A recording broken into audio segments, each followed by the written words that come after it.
Hello students and welcome to our YouTube channel the political beacon. तो आज के हमारे इस वीडियो लेक्चर में हम डिस्कस करने वाले हैं यूजीसी नेट एग्जाम के बारे में। मुझे बहुत सारे स्टूडेंट्स ने पूछा कि सर ये एग्जाम क्या है, इसमें फ्यूचर में क्या चीज़ हमारे लिए स्कोप खुल जाता है, असिस्टेंट प्रोफेसर किस तरीके से बनते हैं और क्या एग्जाम देने के तुरंत बाद हमें असिस्टेंट प्रोफेसर की पोस्ट मिल जाएगी या उसके बाद भी हमें और कोई चीज़ें करनी होंगी, इंटरव्यू देना होगा या क्या प्रोसेस होगी। तो आज के हमारे इस वीडियो लेक्चर में हम सारी डिटेल्स के बारे में जानेंगे। तो प्लीज़ एंड तक जुड़े रहें क्योंकि इसके अंदर मैं बहुत सारी ऐसी डिटेल्स भी आपके साथ शेयर करने वाला हूं जो आपकी प्रिपरेशन में आपको मदद करेगी और उसी के साथ साथ एग्जाम क्लियर करने के बाद आपको कौन कौन से स्टेप्स लेने हैं उसके बारे में भी आपको जानकारी देगी। मैं पर्सनली ये चाहता हूं कि जो गलतियां मैंने दोहराई एग्जाम करने के बाद वो आप ना करो, वैसी गलती आप ना करो। इसके लिए मैं अपना एक्सपीरियंस भी बीच बीच में आपके साथ शेयर करूंगा। तो हमारे इस वीडियो लेक्चर का एजेंडा आपके सामने है, ये टॉपिक्स आज हम डिस्कस करने वाले हैं, तो एंड तक जुड़े रहिएगा। इस वीडियो लेक्चर के बाद आपको यूजीसी नेट एग्जाम के ऊपर कोई और वीडियो लेक्चर देखने की ज़रूरत नहीं पड़ेगी। एटलीस्ट किस तरीके का एग्जाम है, क्या पैटर्न है, उसके बारे में कोई और एडिशनल इंफॉर्मेशन की आपको ज़रूरत नहीं होगी। तो सबसे पहले हम जानते हैं what is UGC. So UGC की फुल फॉर्म है यूनिवर्सिटी ग्रांट कमीशन और ये स्टैट्यूटरी बॉडी है, दैट इज ऐसी बॉडी जो लॉ के द्वारा बनी हुई है। और इसका फंक्शन क्या है, तो सबसे इंपॉर्टेंट फंक्शन है ये फंड्स प्रोवाइड करता है और उसी के साथ साथ स्टैंडर्ड चेक करता है हायर इंस्टीट्यूशंस के अंदर कि प्रोफेसर्स की क्वालिफिकेशन क्या होनी चाहिए, प्रोफेसर्स का एडवांसमेंट किस तरीके से होना चाहिए, रिसर्च पब्लिकेशन किस तरीके की होनी चाहिए। और इसी यूजीसी ने एनटीए को ये ड्यूटी दी है कि वो यूजीसी नेट का एग्जाम कंडक्ट करवाएगी। अब जानते हैं कि यूजीसी नेट एग्जाम अपने आप में है क्या। तो this is national eligibility test. तो ये इस तरीके से समझिए कि आपको एक सर्टिफिकेट मिल जाएगा that now you are a qualified assistant professor.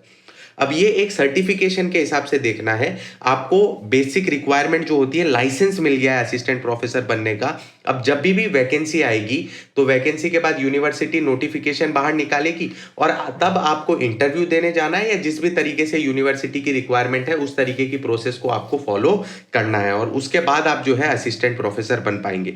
तो ऐसा नहीं है डायरेक्ट ही आपको सीट अलोकेट हो जाएगी, ये एक तरीके से लाइसेंस है कि जी हाँ देखिए मैं असिस्टेंट प्रोफेसर बनने के काबिल हूँ। अब इसमें भी दो चीजें होती हैं, पहली चीज तो सिर्फ असिस्टेंट प्रोफेसर और दूसरी जूनियर रिसर्च फेलोशिप। अब जूनियर रिसर्च फेलोशिप को आप एक तरीके से स्कॉलरशिप समझ के चलिए। देखिए आप जैसे एमए करते हैं तो एमए के बाद आपके पास पीएचडी का स्कोप होता है। तो जब आप रिसर्च फील्ड के अंदर उतरेंगे तो दो तरीके से रिसर्च कर सकते हैं, एक तो विद स्टाइपेंड और दूसरी विदाउट स्टाइपेंड। तो जब जेआरएफ आपको मिल जाता है तो गवर्नमेंट आपको रिसर्च कंडक्ट करने के लिए पैसे देती है कि आप रिसर्च कंडक्ट कर रहे हैं इसलिए ये आपको मंथली स्टाइपेंड मिलेगा। दूसरी चीज यूजीसी नेट ही जो है बेस बनता है अदर फेलोशिप्स के लिए, जैसे कि national fellowship for schedule caste, national fellowship of OBC, national fellowship for the person with disabilities. तो इसी एग्जाम के रिजल्ट के बेसिस पे इन लोगों को भी स्कॉलरशिप दी जाती है। तो मुझे उम्मीद है यहां आपको ये चीजें क्लियर हो गई होंगी। अब आप समझ रहे होंगे कि क्या हम सिर्फ असिस्टेंट प्रोफेसर के लिए अप्लाई कर सकते हैं कि जेआरएफ के लिए। आप दोनों के लिए अप्लाई कर सकते हैं, आप दोनों के लिए अप्लाई करेंगे, असिस्टेंट प्रोफेसर प्लस जेआरएफ। अब होगा क्या कि असिस्टेंट प्रोफेसर की कट ऑफ जो है वो थोड़ी नीचे की तरफ होगी। एज इन हाइपोथेटिकली हम एग्जांपल लेते हैं, असिस्टेंट प्रोफेसर की कट ऑफ निकली 67% और जेआरएफ की कट ऑफ निकली 71%। तो अगर आपके 72% बने हैं तो आपका हो जाएगा असिस्टेंट प्रोफेसर प्लस जेआरएफ, और अगर आपके बने हैं 69% तो सिर्फ आपको मिलेगा असिस्टेंट प्रोफेसर।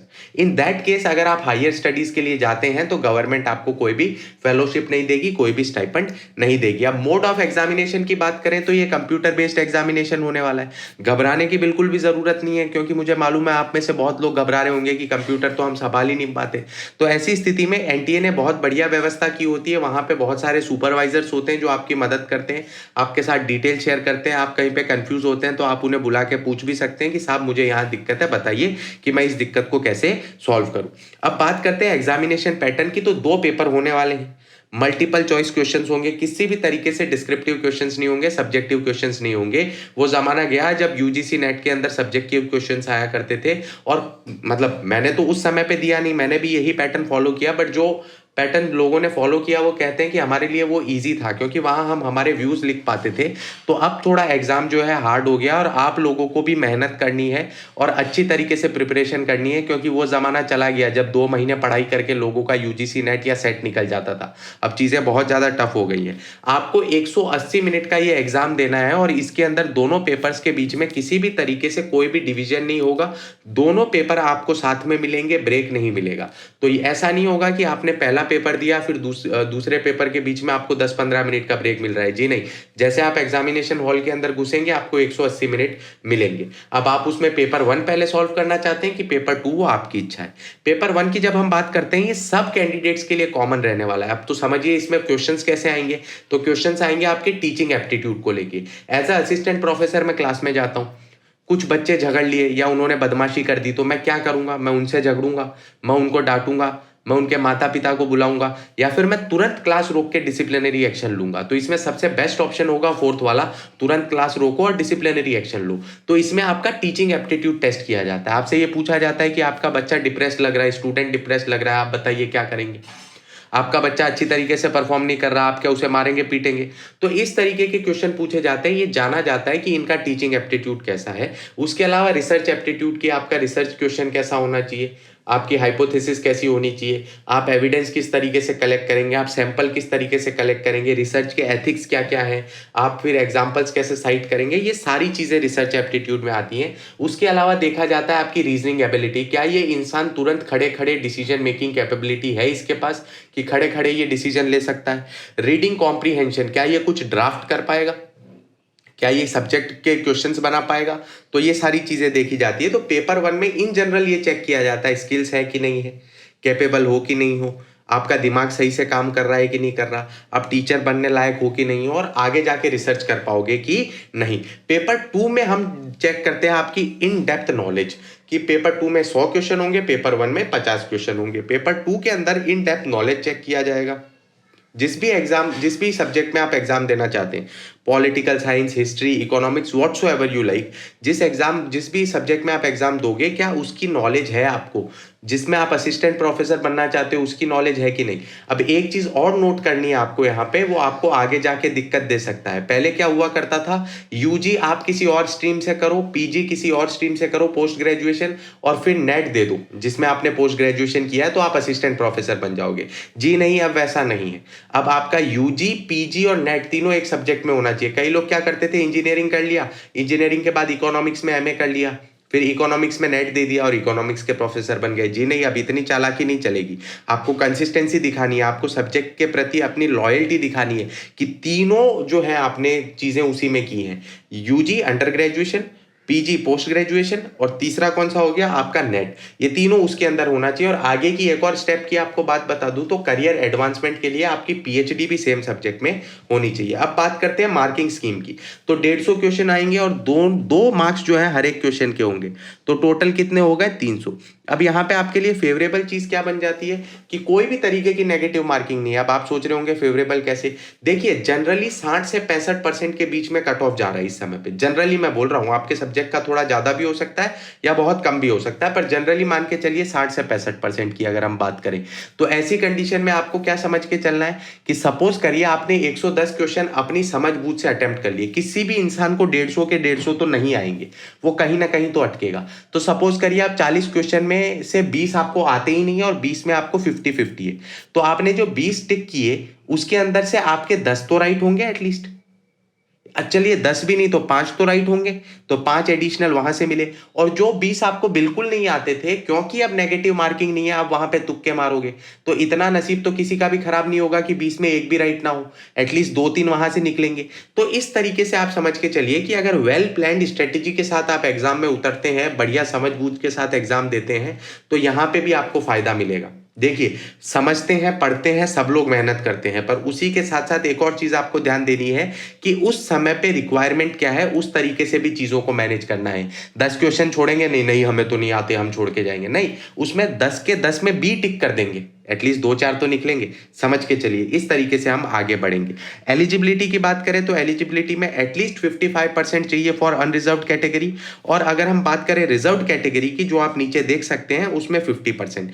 समझिएगा, वापिस आपके साथ एक एडिशनल इंफॉर्मेशन शेयर कर रहा हूं, ये तो सिर्फ मिनिमम बताया है, मैक्सिमम यहां पे नहीं बताया। कल को आप इंटरव्यू में बैठेंगे, इंटरव्यू राउंड में बैठेंगे, आपके पास है 55%, दूसरे कैंडिडेट के पास है 85%, दोनों इक्वल हैं समझ बूझ के अंदर, तो प्रेफरेंस उसे मिलेगी, क्योंकि उसने मास्टर्स में और बैचलर्स में आपसे ज्यादा स्कोर किया है। तो समझ के चलिएगा मैं क्या कहना चाह रहा हूँ। ये मिनिमम है, मिनिमम की तरफ नहीं जाना है, हमें मैक्सिमम की तरफ जाना है, क्योंकि यहाँ आपके पास सर्टिफिकेट मिल जाएगा, पर जब आप इंटरव्यू राउंड में बैठेंगे तो कोई दूसरा बाजी मार के ले जाएगा। दूसरी चीज, अगर आप फाइनल ईयर में हैं अपने मास्टर्स के तो भी आप ये एग्जाम दे सकते हैं, बट एक चीज का ध्यान रहे कि अगर आपके 55% से कम आते हैं या 50% से कम आते हैं इन रिजर्व कैटेगरी, तो आपका नेट वैलिड नहीं होगा। आप नेट क्लियर भी कर लेते हैं तो ध्यान रहे 55% से तो ज्यादा ही होने चाहिए for the unreserved, and reserved 50% से ज्यादा, तो ही आपका नेट का सर्टिफिकेट मान्य होगा। अब बात करते हैं एज लिमिट की। तो जूनियर रिसर्च फेलोशिप जिसके अंदर आपको स्टाइपेंड मिलता है, तो उसके अंदर आपको कितनी है, 30 साल फॉर जनरल कैटेगरी, ठीक है। अब इसमें रिलैक्सेशंस दिए गए हैं, जैसे रिजर्व कैटेगरी की बात करें, OBC, NCL, SC, ST, PWD, third gender, woman, इनको 5 साल का। एलएलएम डिग्री की बात करें, इनको 3 साल का जरूरी है, क्योंकि 3 साल की आप अंडर ग्रेजुएशन करते हो, फिर 3 साल की एलएलबी करते हो, फिर आप 2 साल का एलएलएम करते हो, तो 8 साल खर्च हो गए, 3 साल का रिलैक्सेशन। उसके बाद बात करें तो रिजर्व कैटेगरी के लिए अंदर हम आर्म्ड फोर्सेस को 5 साल का रिलैक्सेशन देते हैं, और रिसर्च एक्सपीरियंस है अगर किसी के पास तो उसे भी 5 साल का। बट असिस्टेंट प्रोफेसर की एग्जाम के लिए या असिस्टेंट प्रोफेसर बनने के लिए कोई एज लिमिट नहीं है। तो अगर आप 30 साल के हैं, 35 साल के हैं, 40 के भी हैं, तो अपनी हिम्मत ना हारे, क्योंकि जीवन अभी खत्म नहीं हुआ है। अपने सारे किताबें उठाइए, पढ़ना चालू करिए, रिसोर्सेज डेवलप करिए, स्किल्स डेवलप करिए, क्योंकि जीवन अभी बहुत बाकी है। और असिस्टेंट प्रोफेसर किसी भी उम्र में बना जा सकता है, नेट किसी भी उम्र में क्रैक किया जा सकता है। अब बात करते हैं रिजल्ट की। तो टोटल जो है दोनों पेपर के अंदर अपीयर होंगे, उनमें से 6% को नेट जो है वो दिया जाएगा, नेशनल एलिजिबिलिटी टेस्ट, कि इन्हें हम सर्टिफाई करते हैं कि ये असिस्टेंट प्रोफेसर बनने के काबिल है। दूसरी कंडीशन कोई मायने नहीं रखती, क्योंकि ऑब्वियसली कट ऑफ बहुत आगे जा रहा है। तो इस कंडीशन में आप देख सकते हैं कि मिनिमम जो है 40% चाहिए for unreserved and unreserved EWS. उसी के बाद अगर हम बात करें तो OBC, SC, ST, PWD, third gender के लिए कम से कम 35% हमें चाहिए, क्योंकि मायने नहीं रखता, कट ऑफ ऑलरेडी बहुत ऊपर जा रही है। इसके बाद आपके साथ एक और एडिशनल चीज मैं शेयर करना चाहूंगा। प्लीज स्टूडेंट, प्लीज पूरे अपने एफर्ट्स लगा दीजिए, हर एक मेहनत इसके एग्जाम के अंदर डाल दीजिए, क्योंकि कुछ समय पहले ही गवर्नमेंट द्वारा और यूजीसी द्वारा ये बाहर निकाली गई थी नोटिफिकेशन कि असिस्टेंट प्रोफेसर के लिए पीएचडी मैंडेटरी है, but due to the circumstances created by the corona virus कोविड-19 सिचुएशन दिस वाज विथड्रॉन। तो ये कभी भी वापस आ सकता है, कभी भी वापस ये चीज आ सकती है, और अगर ये वापस आती है तो मान के चलिए कि 5 साल का लैग आ जाएगा। कभी भी ये समझिए कि पीएचडी भले 3 साल लिखा हो, 3 साल में पीएचडी कंप्लीट नहीं होती, कंप्लीट करते करते 4.5-5 साल लग जाते हैं, तो 5 साल आपका गोल आपसे आगे चला जाएगा। तो आपके पास गोल्डन अपॉर्चुनिटी है, मेहनत करिए, पूरा फोकस डालिए, और ये एग्जाम आप बहुत बढ़िया तरीके से क्लियर करिए, और आगे गोल्डन अपॉर्चुनिटीज आपको मिलेंगी। अगर आपको ये वीडियो लेक्चर अच्छा लगा हो तो प्लीज इस वीडियो को लाइक करना, हमारे चैनल को सब्सक्राइब करना, और कोई भी डाउट हो बेहिचक कमेंट सेक्शन में मेंशन करना। Thank you very much for watching.